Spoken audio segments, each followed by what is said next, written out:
Angels. The rotation has been a strength. Pretty nice, considering some of the names of these guys and the preview that we did during the offseason. That's interesting. Interesting development. What do you think about the Angels so far?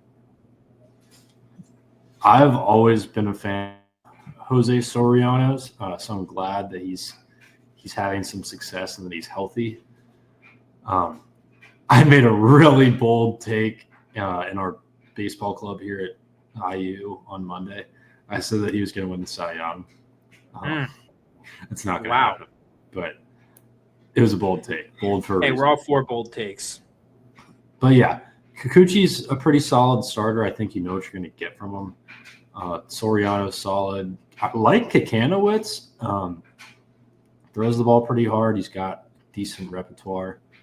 And then Tyler Anderson and Kyle Hendricks are just like your Chad inning leaders, guys. But hey, I don't know how Kyle Hendricks is still playing baseball, but yeah, I'm glad that Mike Trout is still healthy. So I guess that's all you can really ask for out of the Angels. Yeah, I agree. For anyone watching, it's pretty obvious that Vlad knows more about the pitching side. I'm kind of just box score watching. But I will say that the shortstop duo of Tim Anderson and Kevin Newman, both hitting under 100 right now, is insane. Yeah, they need Zach Neto back really bad. Yeah, they do. So, yeah, Tim Anderson kind of fell off the face of the earth. We might do a video on him one time because it's very curious to me. I used to really like him, but the knockout from Jose Ramirez. Yeah, I know, man. Talk about a game changer. Astros. Had the pleasure of watching a few Astros games recently. What do you think about the Astros? Are you going to comment on starting pitching or something more of the hitting wise? I'm going to kind of go off the grid here. Sure. I don't know what they're doing playing Altuve in left field. It makes no sense. No, it doesn't make any sense. Because, I thought they were doing it if they re-signed Bregman, and then Bregman was going to play second and Paredes was going to play third. But they just said, we're going to do this for no reason. Yep. So I struggle to figure that out. And then they also, are doing the Jordan Walker with Cam Smith, and they're making Cam Smith learn a new position. Not even new infield position. They're making him learn the outfield in the major leagues. Yep. So I have questions about the front office, but they're off to a decent start. They are off to a decent start. Their pitching is really good, kind of like Brian McTaggart says. So that might get them there. I'm just, as you'll see to the Reds, I'm kind of out on some teams that just are really solid pitching-wise, but really can't hit. And this team just, I know some of the guys can maybe turn it around, but yeah, that's my first thought is the Astros dynasty is dead. Yeah, I think it's kind of top heavy at this point. Athletics. Jacob Wilson might really hit 300. Didn't know that was that much of an accomplishment nowadays, but hey, good for Jacob. What do you think about the A's? I definitely think it's possible. That's kind of who he's always made out to be, the slap hitter who doesn't really hit for much power, but he's actually hit for a little bit of power. You can call it power, but it's in Sacramento. The home run he hit the other day was 340 feet, only gone in Sacramento. Yep. So yeah, they're going to be fun to watch in a sense. I think their offense is fun. They just have two good arms, but I think 300 is definitely in reach. I agree. My take is that Brent Rooker must be the most loyal guy in the world because I don't know why he'd want to play for the Oakland Athletics.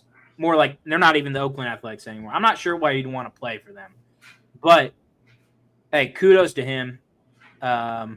he's playing well too, so that helps as well.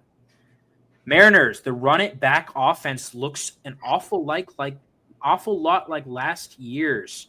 This one is a little bit of a critique on the Mariners. What do you think about this statement or something else that the Mariners have done?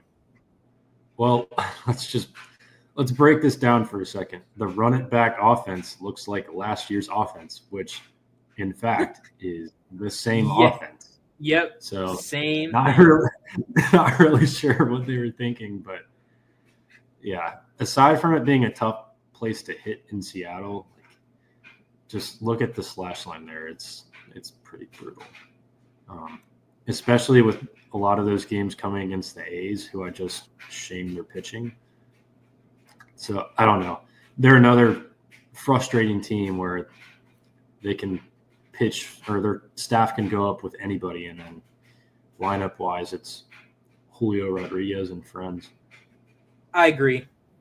Nothing really more to say. Same team. Pitching is really good. Hitting is not good. I'll just shout out another player because why not? Don't know how he keeps getting chances in the MLB, but Rowdy Tellez is not doing too well this year. It seems like he's always just kind of stunk, but he's hung on in the major leagues for like 7 or 8 years now. So good for him. Because I don't know how, but he must be a great clubhouse guy or something like that. So shout out to Rowdy.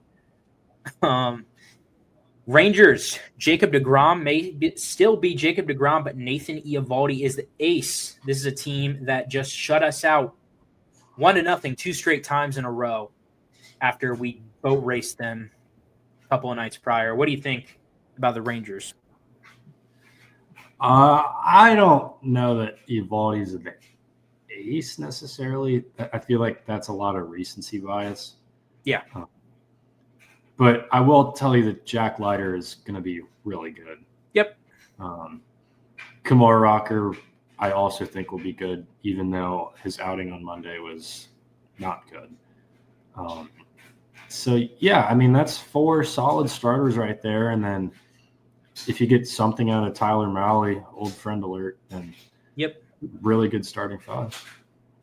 I agree. I do like the offense. Their lineup I love 1 through 9. Yeah. Obviously, lineup hasn't been, it's gotten off to the hottest start as of late. But, yeah, going to say the same thing.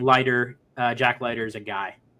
He's who everybody thought he would be coming into it.